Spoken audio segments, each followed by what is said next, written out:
Section 1. You will hear two friends, Nancy and Fiona, catching up with each other. First, you will have some time to look at questions 1 to 6.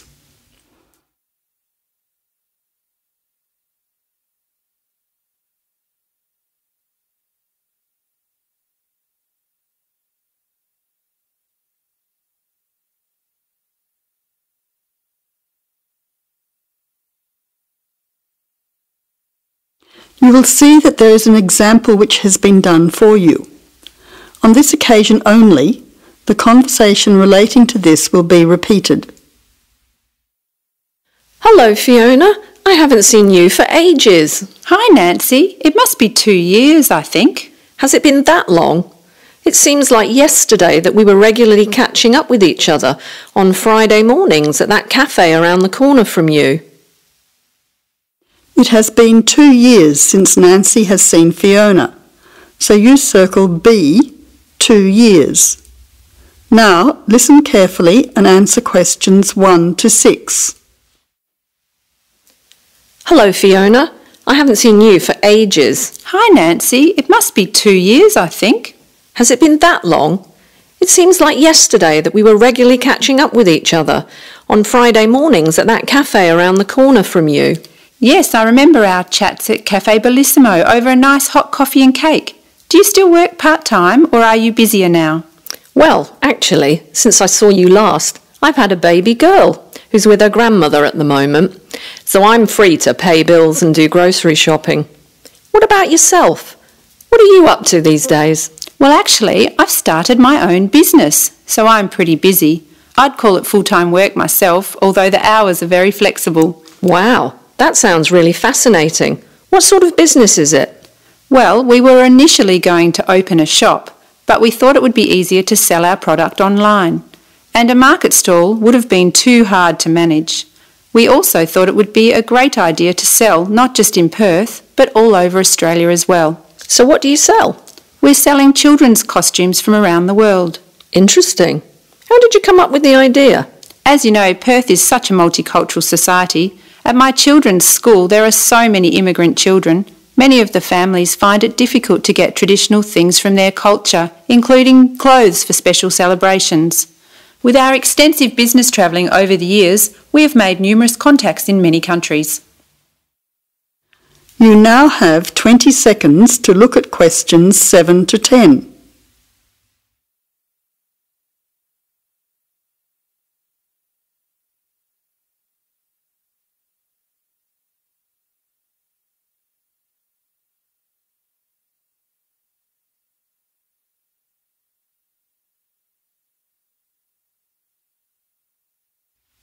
Now answer questions 7 to 10.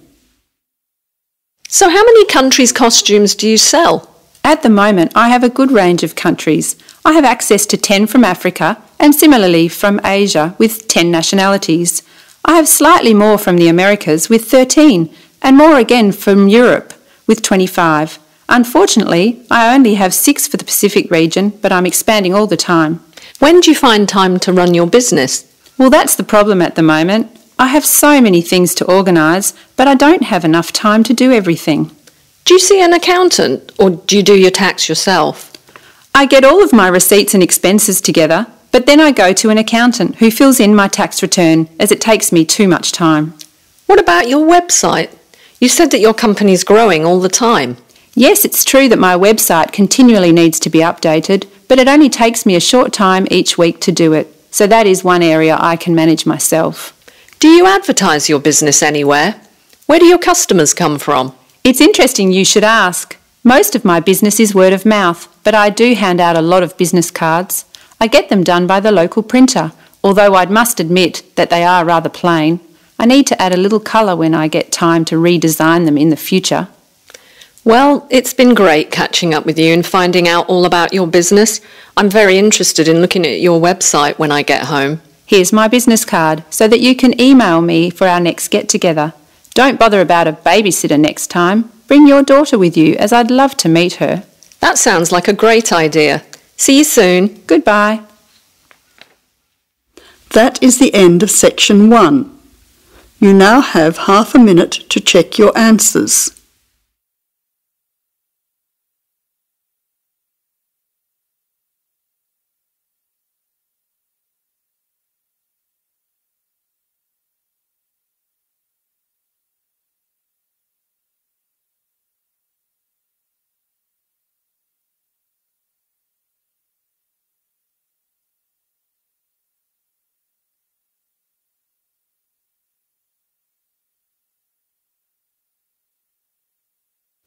Now turn to section 2 on page 4 of your listening test booklet.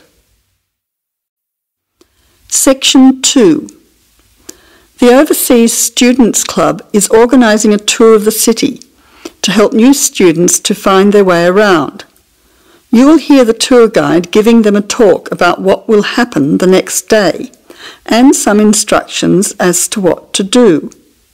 First, you'll have some time to look at questions 11 to 15.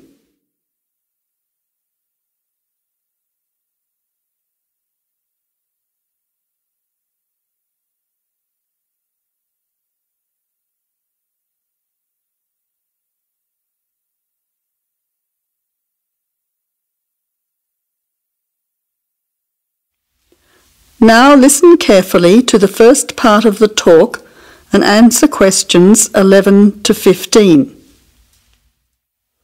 Hello everyone, I'd like to welcome you to our city. I hope that you will have an interesting and valuable experience with us. As you know, we're going on a tour tomorrow to show you some of the sites and the places of interest. So I would like to give you some instructions and some information to prepare you for tomorrow. It is important that we all meet at the same place at the same time. You should all be able to get into the centre of the city by train or bus from your homestay. We want to start our tour at 10 a.m, so you'll have to make sure that you leave home around 9:15 in time to arrive for us to start the tour at 10. If you are late, we will not be able to wait more than a few minutes, so I suggest that you take your mobile phone and have my number just in case. My number is 0482 557369. I will just repeat that so you can get it. 0482 557369. You can see Ms. Parker after the talk if you do not have her number, and she will be happy to provide it. It's good to have both our numbers just in case. Oh, and another thing, it is better to buy a one-way ticket because the tour will last for 3 hours and a return ticket lasts only for 2 hours. Before the final part of the talk, you now have 20 seconds to look at questions 16 to 20.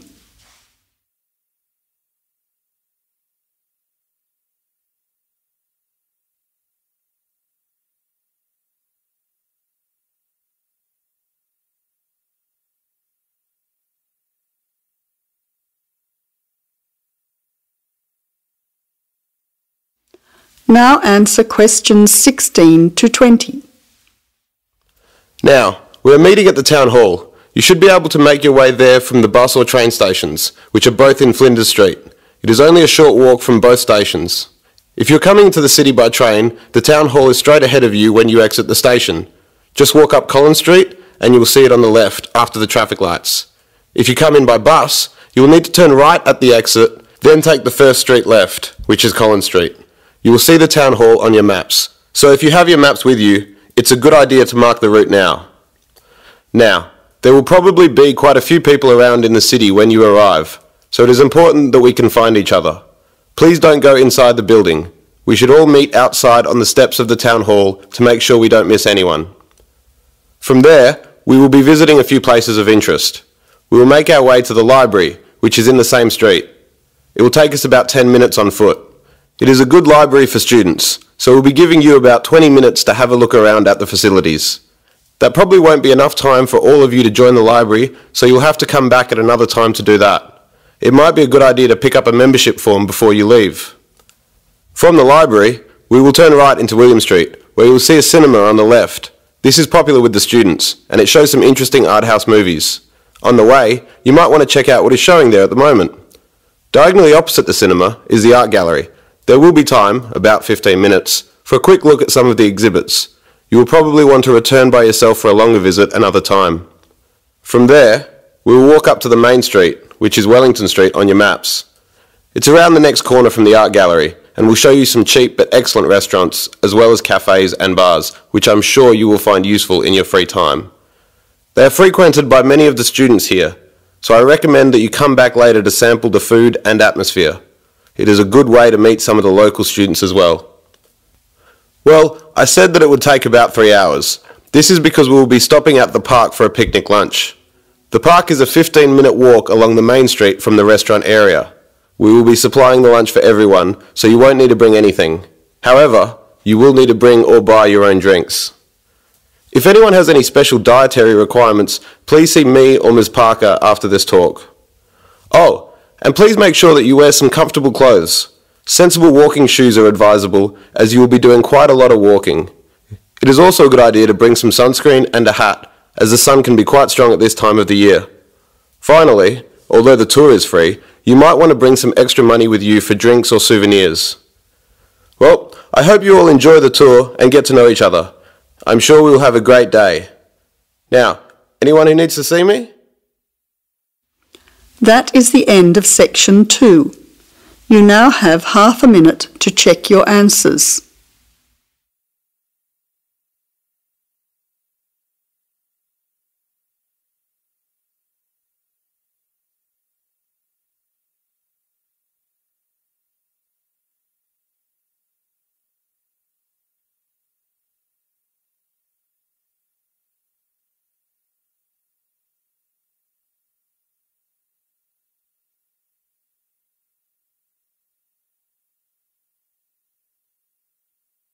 Now turn to section 3 on page 6 of your listening test booklet.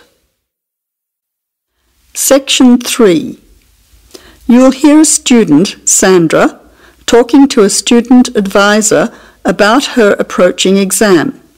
First, you will have half a minute to look at questions 21 to 30.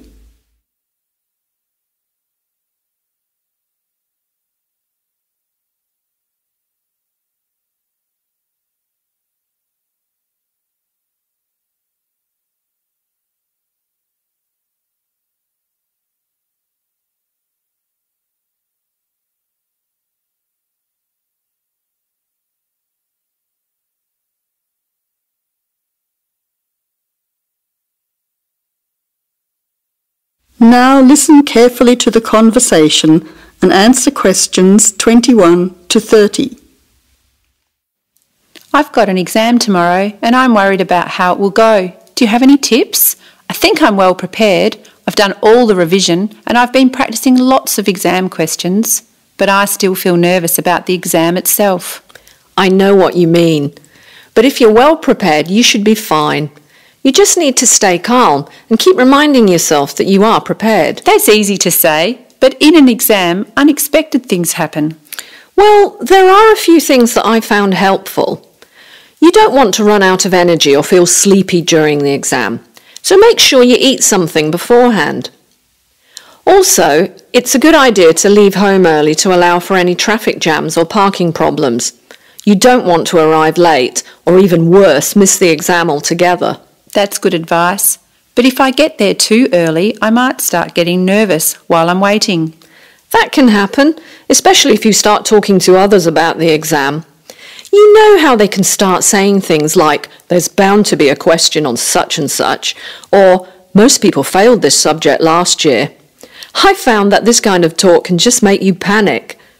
So if you arrive very early, read through your notes while you are waiting. I think you'll find it helps you to stay calm. Okay. What about during the exam? I keep thinking about the things that can go wrong. Well, I think the most important piece of advice would be to read the instructions and questions carefully.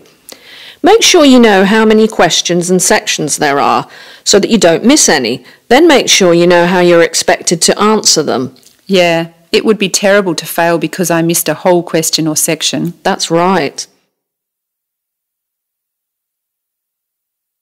Timing is also important. You don't want to miss a question because you run out of time either. Allocate a time for each question and stick to it. And because timing is vital during an exam, I always wear a watch just in case there isn't a clock in the exam room. It helps to keep you on track. Also, if you see that time is running out, briefly answer or just guess the answer to as many of the questions as you can. Yes, especially for multiple choice questions. I could be lucky and select the correct one. True. Even if you don't know the answer, you could still gain valuable marks by guessing. Another important thing is to write the number of words required for an essay question. If your essay is too long or too short, you could lose a lot of marks. You could also waste a lot of time. And I have seen students do badly because they spent too much time on one essay. then didn't have enough time left to complete another one. So look to see how many marks are allocated for each essay and divide your time accordingly. Thanks. Look, this is all terrific advice, but what if I suddenly start to panic or get a memory block in the middle of the exam?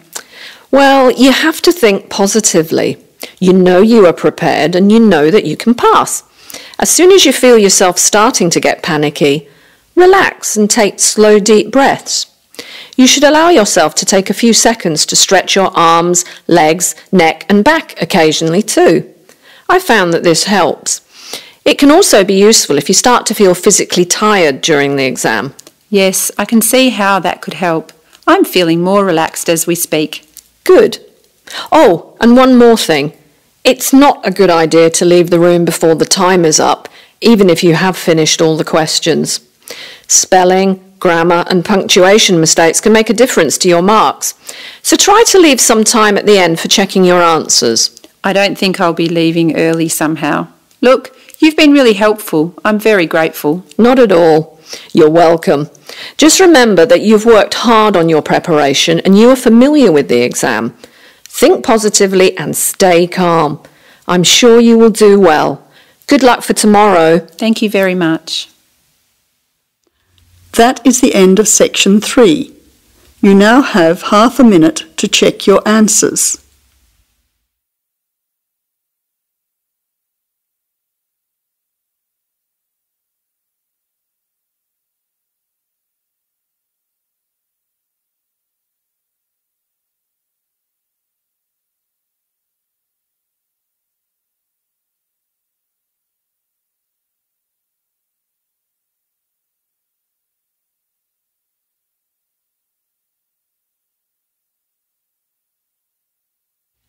Now turn to section 4 on page 8 of your listening test booklet. Section 4. You will hear a talk by a financial advisor about debt. First, you will have half a minute to look at questions 31 to 40.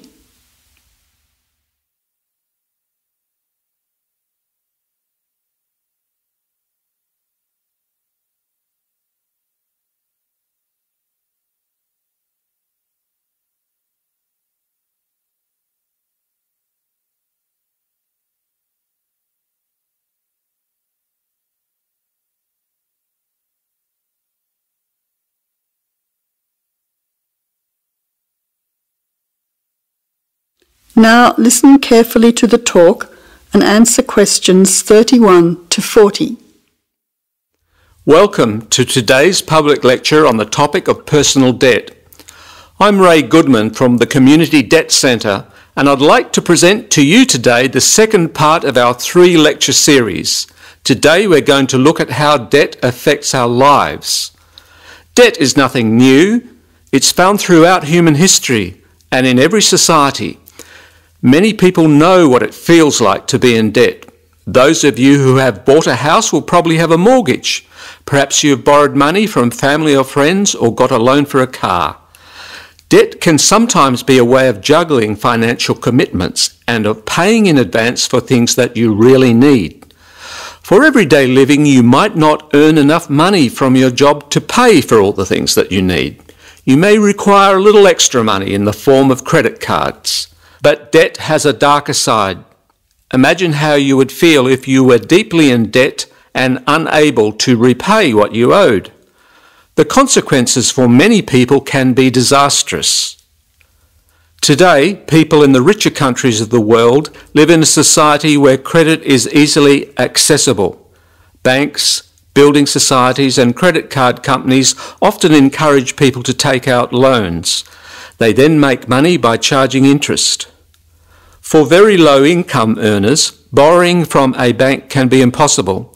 Instead, they are forced to take out a much higher interest loan from a private lender. They soon find that despite cutting back on many essentials, they are unable to keep up with these repayments. They are forced to take out another loan and find themselves plunging deeper and deeper into debt. People can find themselves with growing debts if they are unable to repay interest. This may be because of a sudden life-changing event, such as a business failure or losing a job. But for many households, debt is a means of survival. In developing countries, people borrow a tiny sum of money from a local landowner, for example, to pay for medical treatment. They agree that a child would work as a full-time servant to repay the debt, and that child becomes a bonded labourer. But since they are never paid, there is no hope of clearing the debt. Their life is ruled by fear. With no money, education, or experience of life, it is impossible for them to escape. Today, debt bondage is a major form of slavery. As you can see, debt affects everyone all over the world to varying degrees. I hope the information I have presented to you today will make you think twice about getting into spiralling debt. Of course, if you are already finding yourself in financial difficulties, please make an appointment to see one of our helpful staff members after this talk. Thank you. That is the end of the listening test. You now have half a minute to check your answers.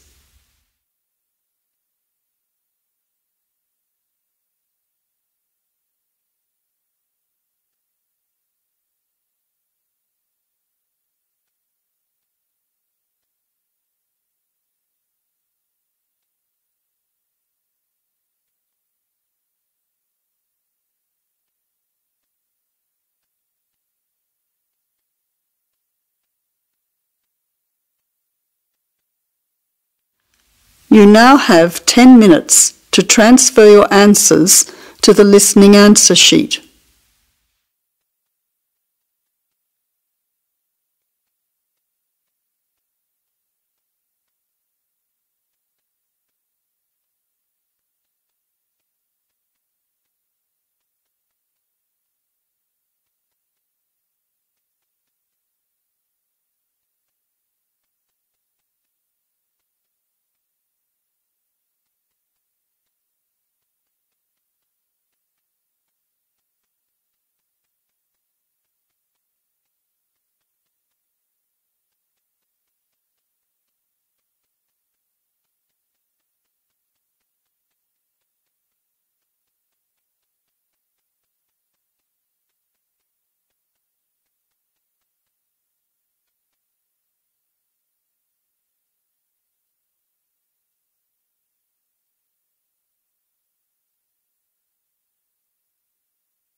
That is the end of the listening test.